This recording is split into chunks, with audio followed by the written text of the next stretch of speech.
ঘামটা পুষ্টিহীনতার কারণে যেইভাবে ছোঁয়াচেভাবে সরেছিল 2020-এর পরে প্রত্যেক 4 বছর পর পর হামের ক্যাম্পেনিং হওয়ার কথা ছিল।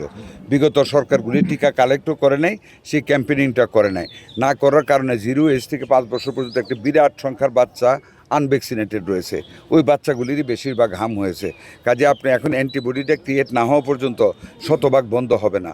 তবে আল্লাহর কাছে শুকরিয়া আদায় করেন যে আল্লাহ আমাদেরকে রহমত করেছে টিকাটা দিতে পারলে। না যে কী ভয়াবহ অবস্থা, তো চোখের পানি আমাদের পড়া থামতো না এই অবস্থা। ডেঙ্গুকে কি বলবেন স্যার? ডেঙ্গুর জন্য আমরা অলরেডি প্রিপারেশন নিচ্ছি, পরিষ্কার পরিচ্ছন্ন। আজকে ডিসি সাহেবের সাথে আলাপ হয়েছে, ডেঙ্গু একটা প্রাকৃতিক ব্যাপার, মশা তৈরি হয়। আমরা এই কিউরে না গিয়ে আমরা প্রিভেন্টিভে যেতে হবে। আপনারা যারা সাংবাদিক, আপনারা মহল্লায় মহল্লায় আপনাদের লোকজনকে বলবেন পরিষ্কার পরিচ্ছন্ন। যেমন এখন একটা জায়গায় দেখলাম দুর্গন্ধ, এক্ষণের মধ্যে আমি বালু ফালাইলাম হাসপাতালের সামনে, গাদা পানি ছিল, এগুলি থেকে মশা হয়। এক্ষুনি আমি বালু ফেলে এটা ঠিক করেছি।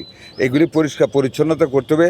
এরপরও যাদের হবে, আপনারা জানেন আমরা ঢাকা শহরে ডেঙ্গুকে মোকাবেলা করার জন্য প্রয়োজনে বরিশাল শহরে করবো যদি ওইরকম দেখা দেয়।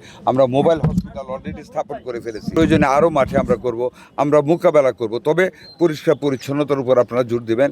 সিটি কর্পোরেশনগুলিকে আমরা ইনস্ট্রাকশন দিয়েছি স্প্রেইং বাড়ায় দিতে, যাতে মশার জন্মটা বেশি না বাড়তে পারে।